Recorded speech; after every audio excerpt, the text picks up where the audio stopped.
Requirements of more than 5 million tons per year, it is apparent that the steel industry became directly dependent on the availability of merchant shipping. Thus, the state of health of steel production could be said to be directly dependent on the operation of United States submarines.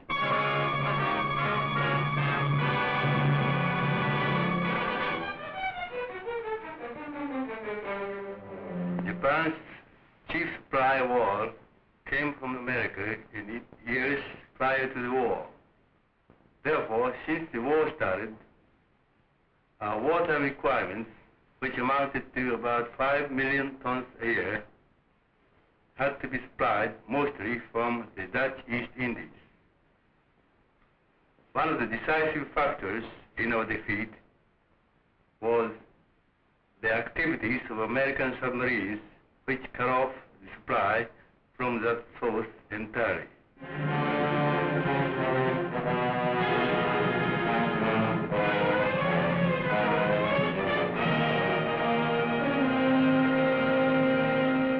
Our records show that about 36% of the major vessels, that is vessels larger than destroyers, were lost to the United States submarine.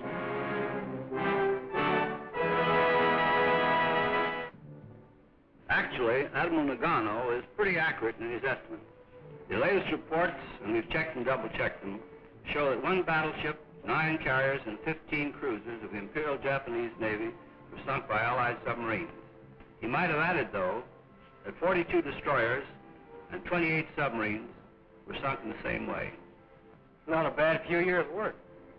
By the way, I noticed the Admiral didn't give any figures on their merchant marine. Well, that's understandable. It must be quite a painful subject to him. There just isn't any more Japanese merchant marine. Our submarines accounted for 63% of that important branch. Mr. Nomura probably could have told you that 104 of his vitally needed tankers were victims of submarines. Their merchant marine was destroyed on the high seas, in the ports of the Japanese Empire, and even in the shallow waters off the China coast, where the submarines had to operate as PT boats since there was insufficient water for diving. Admiral, do you think in these articles we're writing we could explain why, during the war, there was so little publicity given our subs and the shellacking they were handing the Japs? I wish you would. It was just something that couldn't be helped. At the beginning of the war, some civilians visited the front and then broke into print and they got back about how American submarines didn't fear Japanese destroyers. They boasted that the nip depth charges weren't big enough to hurt us and weren't set deep enough to reach us. You can imagine how joyfully the Japs received that news. They radically changed their tactics, and we lost, I should say, about 10 submarines with all on board before we could improve our construction sufficiently to slow the Jap down. Is that when you became the silent service? Right then and there. We buttoned up our lip and set it with torpedoes. Besides, there was too much work to do to permit talking about it. Just visualize the spot we were in, December 7th, 1941. There wasn't time to be bitter. It was up to us, the small ships. The big ones were out of the picture. Yesterday, December 7th, 1941, a date which will live in infamy. The United States of America was suddenly and deliberately attacked by naval and air forces of the Empire of Japan. Yes, it was up to the submarines. At that time, we had exactly 51 submarines in the Pacific, and that included 12 of the old S-class.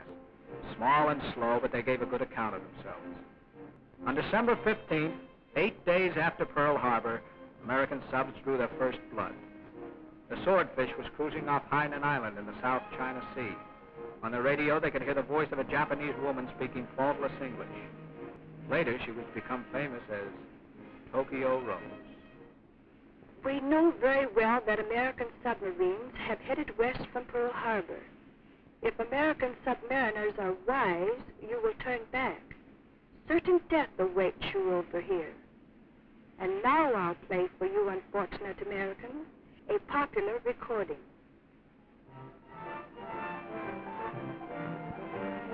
One week after Pearl Harbor, the Atsutsusan Maru, 8,663 tons, became the first victim of an American sub, a dubious honor.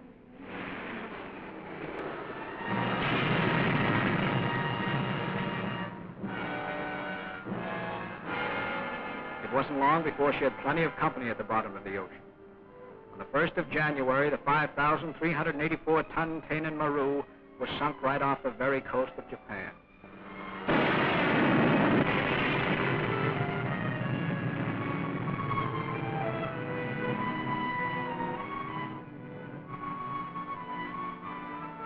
But those early days were tough.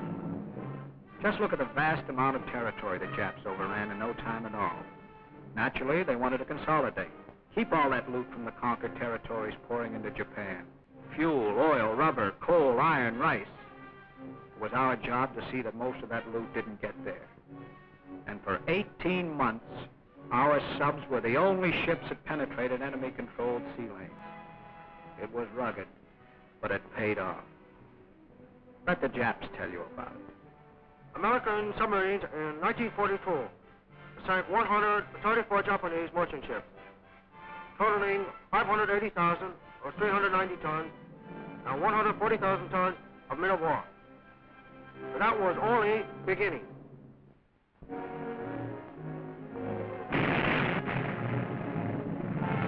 Yes, only the beginning. Even newly commissioned subs got big scores. For instance, the Trigger. Her story starts in Mare Island. That's the way she looked to me the first time I ever saw her. I was reporter's mess attendant. Got to be officer's cook first class time I was transferred. She didn't look like nothing much to me right then. Just a lot of pipe and steel. No life, no spirit. But I felt a little better when I saw the galley. Small, but clean. The latest in devices. A man sure could get a mess of cooking done in there. But all in all, I sure felt let down. I said to myself, man, what possessed you to volunteer for the sub-service anyhow? Next time you keep your big mouth shut. I began to feel a little better, though, about the Trigger when we got underway. There was just something about it. Well, by the time we reached Pearl, the Trigger and me was friends. She sure won me over. How'd you do it? Well, I tell you, shippers, well, it's like our exec says. He says, I don't find it any easier than the steward to put into words what I feel about the Trigger. I think it's that all ships have souls, and all sailors know it. But it takes a while to learn to commune with it. It took me quite some time. But when it happened, it was our first patrol and our first kill. full-size freighter. Clear the bridge. Take her down before we're spotted. That baby might mount enough guns to blast us to kingdom come. Take her down.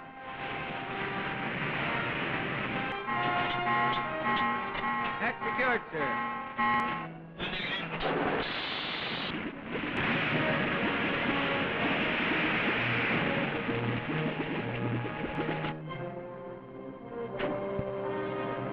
Now let's take a look to see if she spotted us. Everything looks normal from here. If it isn't a trap. She might be a Q ship carrying depth charges and sound gear. We can't hit her till we close the range. To close the range, we've got to watch out that she doesn't see or hear us, or the killer will become the corpse. The minutes seem like hours until we get into position. Easy. Easy. Then, estimated range 1,500 yards, track 90 port, tower angle 5 left, stand by. He's coming on, fire 1. Then, 8 seconds, fire 2.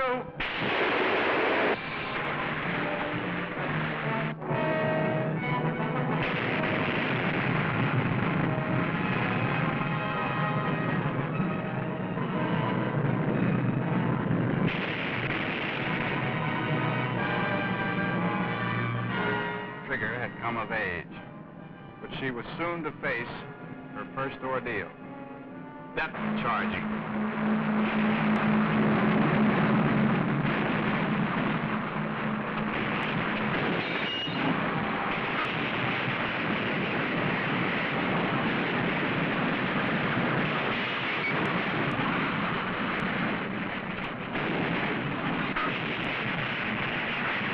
The destroyer left the scene confident he had sunk us.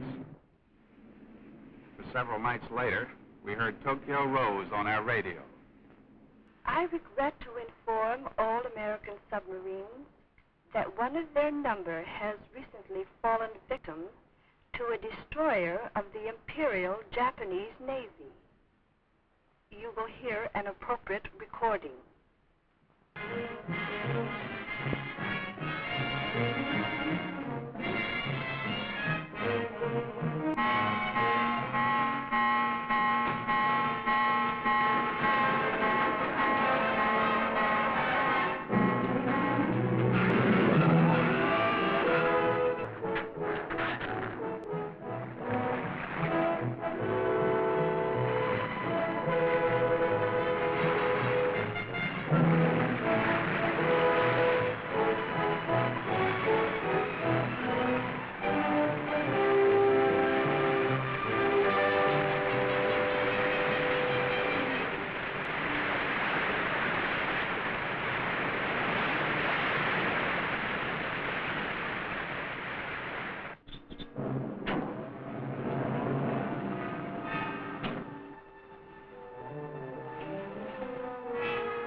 Down periscope.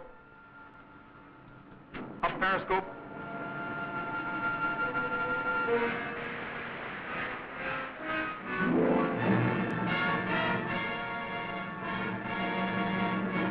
Down periscope. Look, man, this is a jackpot. We've got the biggest aircraft carrier I've ever seen up here, plus 2 destroyers. We're going to shoot our whole wad at the carrier.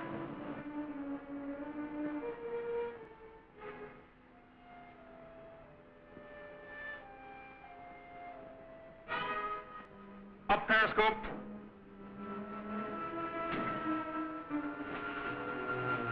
Bearing, mark 329.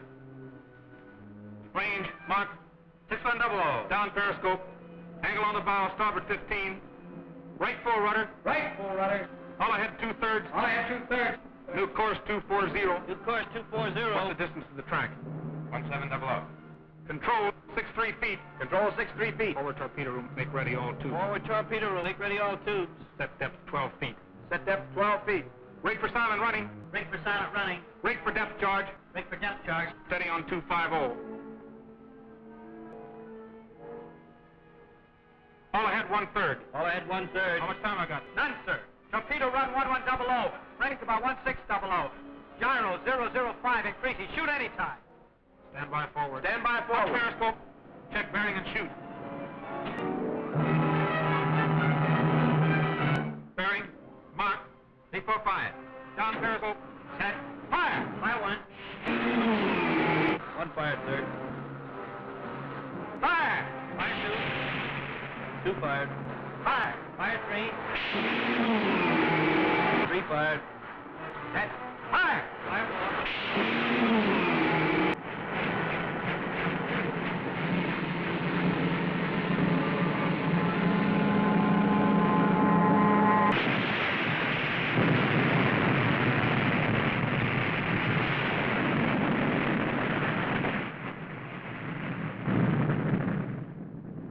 The trigger, of course, was subjected to another terrific depth charge. There were moments when no one on board thought she'd come through, but she stood up and eventually got away. The carrier just managed to crawl back to Tokyo Bay, badly crippled. The trigger was lost in March 45 off the Ryukyus. At that time, she was one of the highest-ranking subs in tonnage and total number of ships sunk. The trigger will never be forgotten, nor will the work of all our other submarines. In 1943, 284 Japanese ships, totaling 1,341,968 tons, plus about 100,000 tons of warships were sunk by American submarines. Naturally, they got some of our subs, too. But our losses weren't excessive when you consider what was accomplished. In fact, they were quite small compared to the losses of the Jap and German submarine services. But we felt deeply each individual loss. For instance, take the case of the Sculpin. On 19 November 1943, we sighted a fast convoy and made an attack.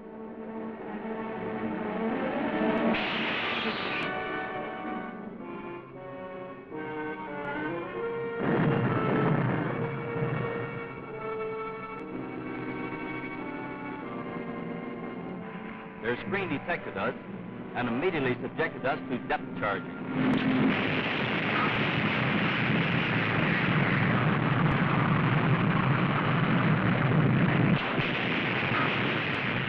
Things were getting tough when we heard a rain squall. We headed forward and shook the Japs. At least we thought we did. But the moment we regained periscope depth, we found that Jap destroyer sitting right on our lap. We tried to duck him, but he had heard us as well as seen us.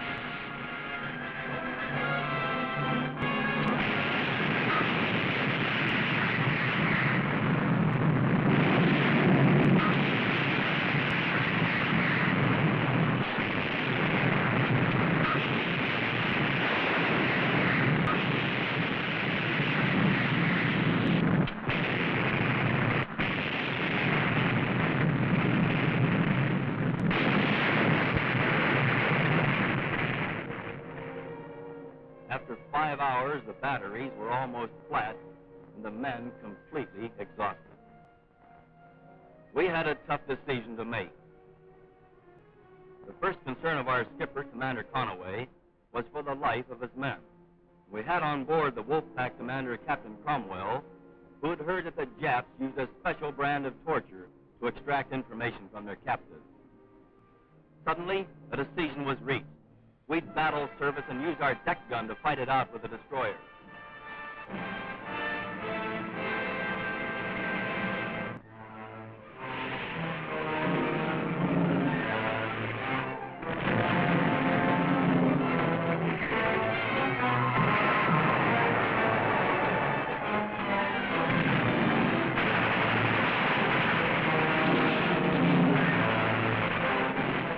Commander Conaway and the next two in command, Lieutenant Allen and Lieutenant DeFries, were killed almost instantly.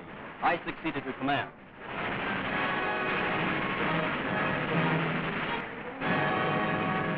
The situation was hopeless.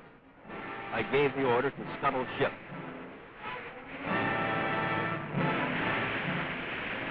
Captain Cromwell chose to go down with the boat because he knew too much. Ensign Max Fiedler also went down with the Sculpin.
But now for a change. It was a very pleasant phase to our activities. Patrols were tough on bodies and nerves, so we arranged a program of relaxation and rehabilitation between runs that was the envy of every branch of service. With the approval and backing of Fleet Admiral Nimitz, our commander-in-chief, we took over the Royal Hawaiian Hotel in Honolulu, lock, stock, and barrel, and we said to the submarine men, "It's all yours."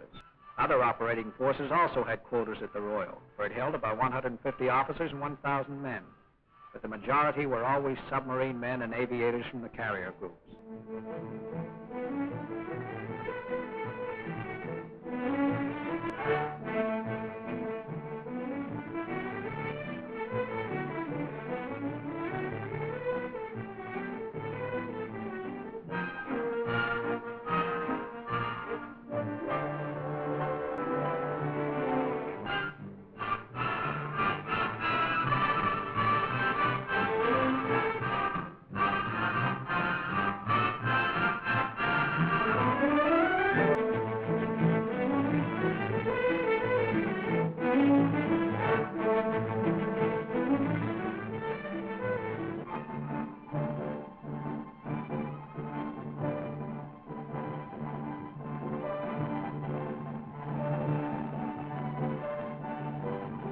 I guess the Royal Hawaiian was one of the reasons there was a waiting list for sub-duty. It almost seems like the more rest and fun our men had, the more damage they did to the Jap fleet. And that's understandable, too, for they went to sea mentally and physically fit and trained to meet any type of combat. Just take the figures for 44. In 1944, 429 merchant ships, totaling 2,387,708 tons were destroyed by your sub. In addition, about 500,000 tons of warships were sunk. And these figures for merchant ships include only ships of 1,000 tons or larger. The smaller ships sunk by your subs, chiefly by gunfire, were too numerous to count.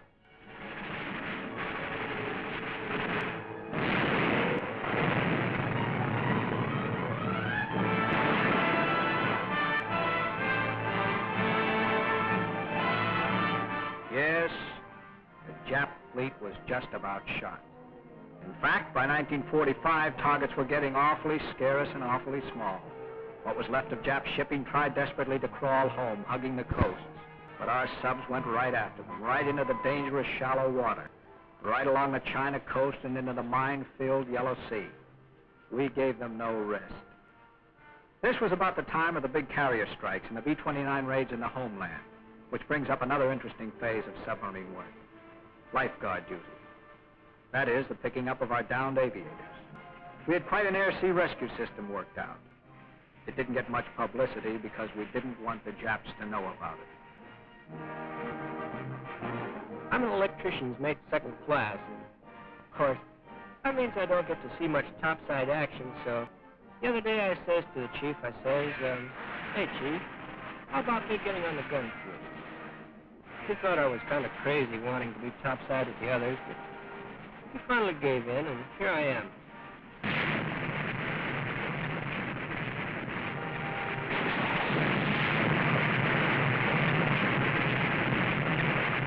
Say, this is beginning to be more like it.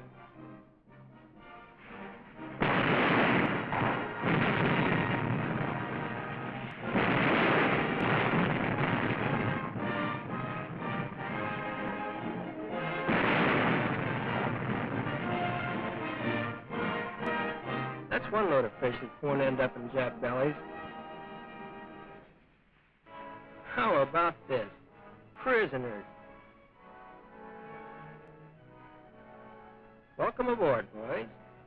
You'll find conditions a little cramped, but we'll treat you right, feed you well, even though you don't deserve it. I'd always heard that Japs would rather die than be taken prisoner, but these guys don't seem to object to our rescue efforts. Wait a minute.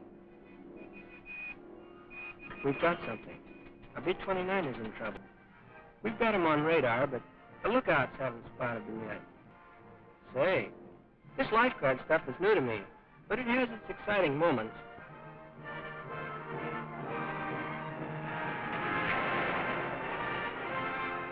Brother, am I glad I'm not on that plane. Well, here's a couple that were lucky enough to jump.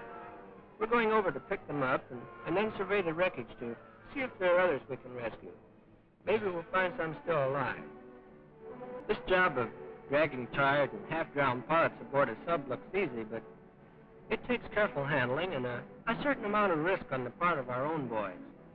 Climbing up the side of a slippery outer hull and superstructure in a choppy sea isn't easy, even for one of our own men.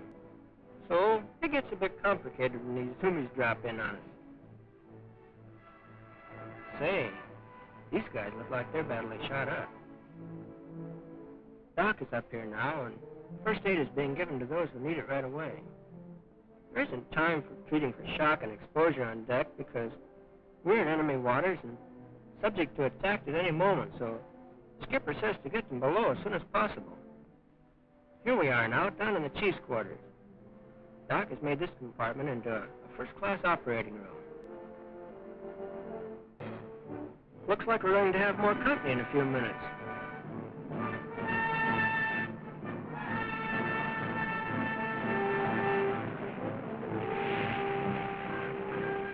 You know, this picking up of flyers is getting to be quite a habit with us. Of course, most of the guys here in the sub would rather be firing fish or the deck guns, but it's a great feeling to be able to rescue a swell bunch of fellows like these, and it's a relief to have somebody new to swap yarns with after being out here for so long.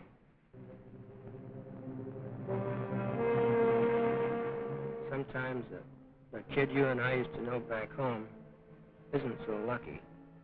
We're doing all we can. No sign yet, but we're not giving up. Well, we tried, but he didn't make it. But we'll make it up to him. We'll save as many of his buddies as we can. Yes, many of that boy's buddies were saved. At one time, we had 22 submarines on station whose primary duty was lifeguarding. All in all, we rescued more than 500 Army, Navy, and Marine aviators. The submarines were proud of that work and eager for the assignment. But in the last months of the war, it didn't supply enough action to satisfy them. So, as you'll see, they figured out some special assignments for themselves. And very interesting, too. During the summer of '45, the Taranti was in the same fix as all the other subs. No targets really worth wasting the taxpayers' torpedoes on. Oh, we managed to amuse ourselves. Shot up a few picket boats and other small craft. Knocked off a sea truck or two.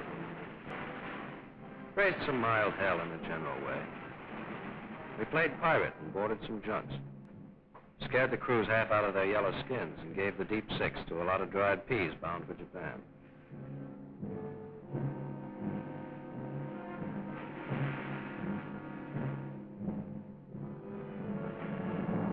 We took a few prisoners.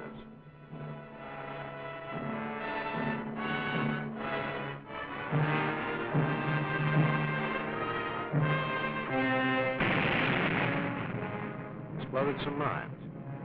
But there was nothing to write home about, even if we could have written home. Then one morning, we sighted a ship in the distance. It looked like it was tied to a dock alongside a colliery. We kept it under observation for about an hour.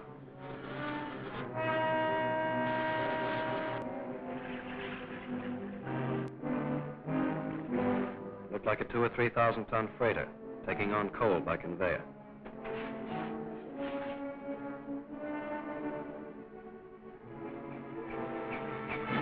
held a war council.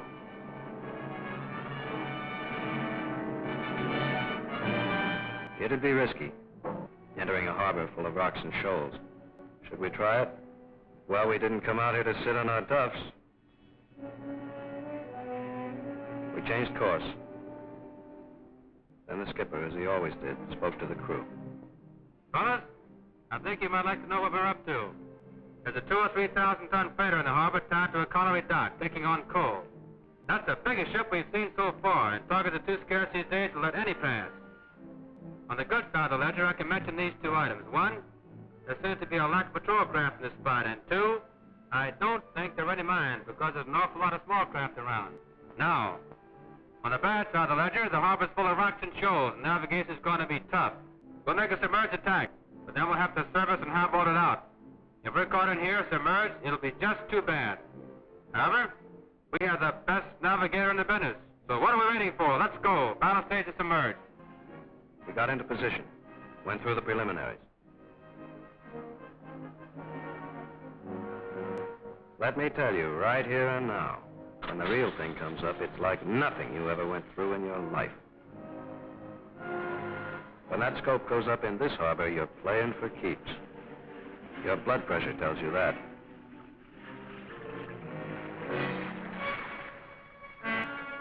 The sweat on your hands and the butterfly in your chest keep reminding you that when you get within 1,000 yards of your target, you're going to let go with everything you've got.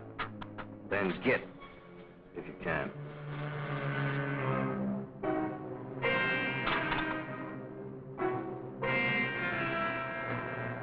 The exec's look confirms it. We're dead on. And coming closer.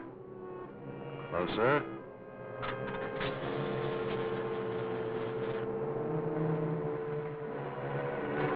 Dozens of small craft crisscrossing overhead. If one of them sights our scope while the skipper's taking cuts to keep us off the rocks, you can make like the song and kiss the boys goodbye. Now, coming on 1,000 yards. 20 to go. 10. 5. Fire 1.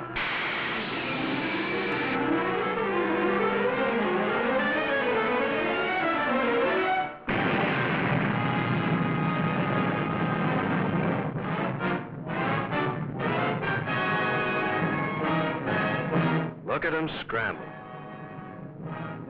Nuts. She's listing to port and down by the bow, but still afloat. Hey, wait a minute. They manned that deck gun there on the right. Looks like they think a plane got him. But we can't surface while that gun's still in business. All right, then, let her have another fish, just ahead of the stack. Polish off ship and gun crew both with one blow. Fire 2! Swing left again. Sonar reports fish ran true, but suddenly stopped. No explosion. Must have buried itself in a mud bank or a torpedo net. But there's not time to speculate.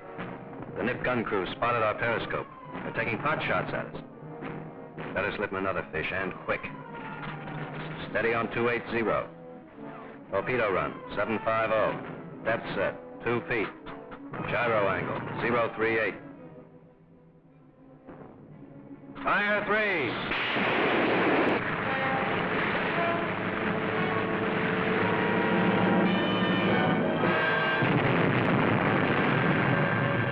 Bullseye.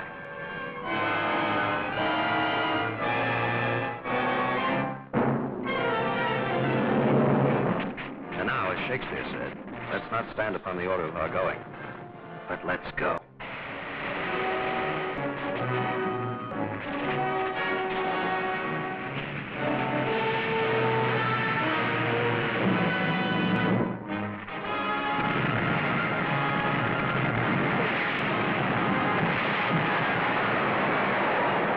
They've got a nerve shooting at us. What kind of hospitality do they call that? All right, now let's show some speed. Wait a minute. We must have surfaced too fast. The bow plane should have folded up like a fighter plane's wings.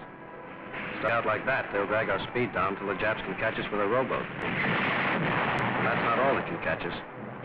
Come up, come up. There. Steady as you go, sweethearts. Now we can highball for deep water. But the Jap fire's getting closer. I'm beginning to sweat again.